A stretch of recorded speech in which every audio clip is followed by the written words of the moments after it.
Hi student, last வீடியோவில் பேசிக் properties of charge பற்றி பார்த்தோம் நாம. இந்த வீடியோவில் கூலும்ஸ் லா, தமிழில் கூலும் விதி. அவர் ஒரு எக்ஸ்பெரிமெண்ட் கண்டுபிடிக்கிறாரு. அவர் full name Charles Augustin de Coulomb. 1786 2 stationary point charge வேக்யூமில் 1 மீட்டர் டிஸ்டன்ஸில் வச்சிடுறாரு. Q1 Q2 இந்த 1 மீட்டர் டிஸ்டன்ஸில் வச்சுட்டு இந்த டிஸ்டன்ஸ் இடையில எவ்வளோ ஃபோர்ஸ் இருக்கு, இந்த 2 சார்ஜுக்கு இடையில எவ்வளோ ஃபோர்ஸ் இருக்குன்ட்டு கால்குலேட் பண்ணுறாரு. நம்ம கிராவிடேஷன்லேயே படிச்சிருப்போம் 11th 6th லெசனில். இது எர்த்து, இது சன், அதை வச்சு அதுக்கு இடையில எவ்வளோ ஃபோர்ஸ் இருக்குன்னு நியூட்டன் கண்டுபிடிச்சிருப்பாரு. இங்கே 2 சார்ஜுக்கிட்டேயே எவ்வளோ ஃபோர்ஸ் இருக்குன்னு கூலும் கண்டுபிடிக்கிறாரு. அதனால் இது கூலும்ஸ் லா, அது நியூட்டன்ஸ் லா. Okay, clear. இது Q1 சார்ஜ். டைரக்ஷன் எந்த டைரக்ஷன் இருக்குது? R cap 1 to 2. இது 1, இது 2, 1 to 2 இருக்குது. Distance R. அதோட ஃபோர்ஸ் F வெக்டர் 21.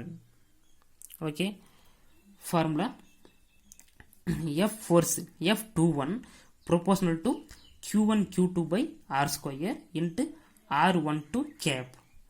இந்த 21 எதை மீன் பண்ணுது? 2 due to 1 இப்போ பாருங்க.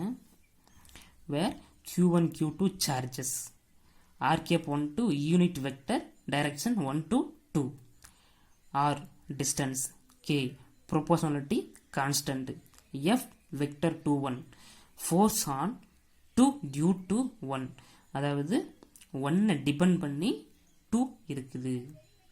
சரியா? இப்போ இந்த ப்ரொபோர்ஷனாலிட்டியை கேன்சல் பண்ணுறதுக்கு தான் கே என்ற ஒரு கான்ஸ்டண்ட்டை இன்ட்ரடியூஸ் பண்ணுறோம். அப்போ F vector 21 equal to K Q1 Q2 by R square into R12 cap. நம்ம இதை தான் என்ன சொல்கிறோம்? எலக்ட்ரோஸ்டாட்டிக் ஃபோர்ஸ்னு சொல்கிறோம்.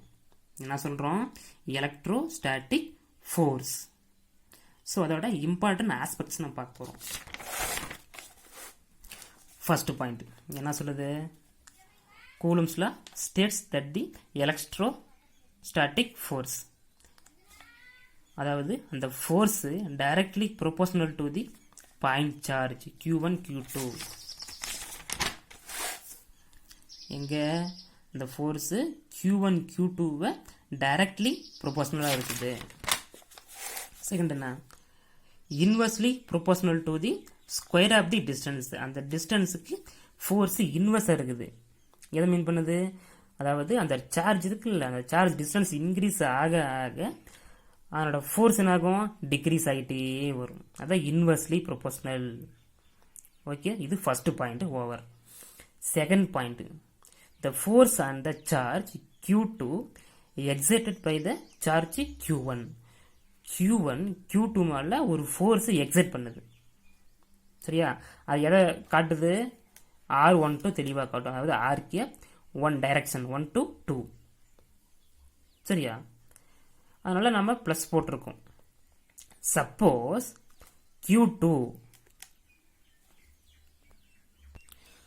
Q1 மேல ஃபோர்ஸ் எக்ஸைட் பண்ணா என்ன ஆகும் பாருங்க. அதாவது சார்ஜ் பிளஸ்ல இருந்து டைரக்ஷன் எப்படி போயிட்டு இருக்கு? வெளியே, ரேடியல்லி அவுட்வேர்டு. ரேடியலி அவுட்வேர்டு போனால் இது ப்ளஸ் சார்ஜ், ரேடியலி இன்வேர்டு வந்தால் அது மைனஸ் சார்ஜ். டைரக்ஷன் எப்படி இருக்கும்? அதாவது Q2 Q1 மேலே ஃபோர்ஸ் எக்ஸைட் பண்ணால் டைரக்ஷன் எப்படி வரும்? அப்படி ஆப்போசிட்டாக வரும். ஸோ அதனால் மைனஸ் R12 கேப். ஓகே, புரிஞ்சா? அடுத்து third point, electrostatic force F21 vector equal to K Q1 Q2 by R square R cap 12. இந்த Kக்கு கான்ஸ்டன்ட் இருக்கு. அதாவது K equal to 1 by 4 by epsilon naught. இந்த epsilon naughtங்கிறது permittivity epsilon equal to epsilon naught epsilon R. Epsilon naught is a absolute permittivity. Epsilon R is a relative permittivity. அதாவது இந்த 2 charge இருக்குல்ல, அந்த 2 charge எந்த மீடியத்தில் இருக்கு? வேக்யூமா இல்லை மீடியமா, எதில் இருக்கு அப்படின்ட்டு இந்த எப்சிலான் நாட் மீன் பண்ணுது. இந்த எப்சிலான் நாட்னா அது வேக்யூமில் இருக்குது, ஃப்ரீ ஸ்பேஸில் இருக்குது. ஓகே, இப்போ F21 vector equal to K value நமக்கு தெரியும் 1.4 by epsilon naught Q1 Q2 by R square R cap 12. Okay, இந்த ஈக்குவேஷன் கொண்டு வருவீங்க. அப்போ கே இந்த சைடு வந்துடும், F21 அந்த சைடு பார்க்கும்போது எல்லாமே சேஞ்ச் ஆகும், அதாவது டினாமினேட்டர் டு நியூமரேட்டர் மேலே போயிடும். சரியா, இப்போ K equal to F vector 21 கீழே ஆர் ஸ்கொயருக்கு இல்லை மேலே போயிடும், R square by Q1 Q2. இதுக்கு நாம் யூனிட் கண்டுபிடிப்போம். ஃபோர்ஸுக்கு என்ன unit? Newton. R square distance, அப்போ மீட்டர் ஸ்கொயர்.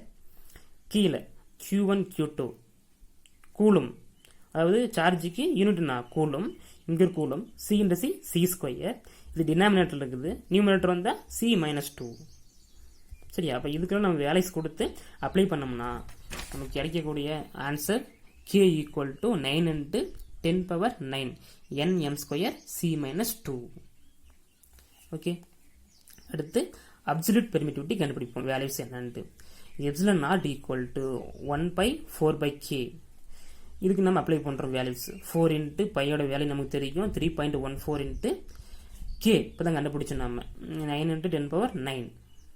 இதெல்லாம் போட்டு இதெல்லாம் இன்ட்டு பண்ணி 1 டிவைட் பண்ணால் நம்மளுக்கு 8.84 சம்திங் வரும். அது ரவுண்ட் அப் பண்ணால் 85 × 10⁻−12. இதனோட யூனிட் என்னன்னா, இங்கே எப்படி கே எங்கே இருக்குது? டினாமினேட்டரில் இருக்குது. இதை நியூமினேட்டர் கொண்டு வந்தால் இது அப்படியே ஆப்போசிட் ஆகும். எங்கெல்லாம் மைனஸ்க்கு அது ப்ளஸ் ஆகும், எங்கெல்லாம் ப்ளஸ் இருக்குது அது மைனஸ் ஆகும். இப்போ எங்கே மைனஸ் இருக்குது? சி -2. அப்போ இங்கே மேலே போயிடுது இல்லை, சி +2 சி ஸ்கொயர். இங்கே என் மேலே போனால் இன்வர்ஸ் எம் ஸ்கொயர், அது மேலே வந்தால் -2. ஓகே, அடுத்து 4th பாயிண்ட்டு இங்கேருந்து கொண்டு வரும். அதாவது அந்த சார்ஜை 1 மீட்டர் டிஸ்டன்ஸில் வச்சுட்டு ஒரு கூலும் சார்ஜ், அந்த Q1 Q2 இருக்குது இல்லை, அது ஒரு கூலும் சார்ஜ் 1 மீட்டர் டிஸ்டன்ஸில் வச்சுட்டு ஃபோர்ஸ் எவ்வளோ இருக்குன்னு கண்டுபிடிக்கிறாங்க. இது வெக்டரில் இருக்குது, in magnitude equal to 9 × 1/4πε0 k. கேவோட வேல்யூஸ் 9 × 10⁹. சரியா, இன்ட்டு Q ஒரு coulomb charge 1 × 1 by distance R square, இங்கே 1 ஸ்கொயர்.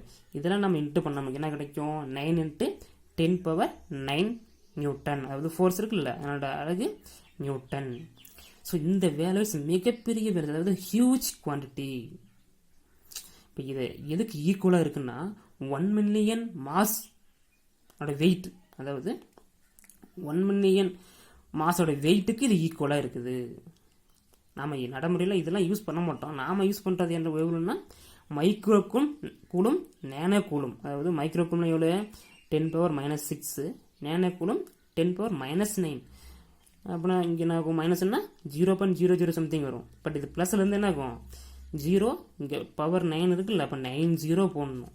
சரி, இப்போ எவ்வளோ இருக்கும் நீங்களே பார்த்துக்கோங்க.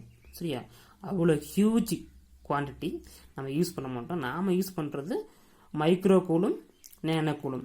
சரி, இவ்வளோ தான் நம்ம யூஸ் பண்ணுவோம்.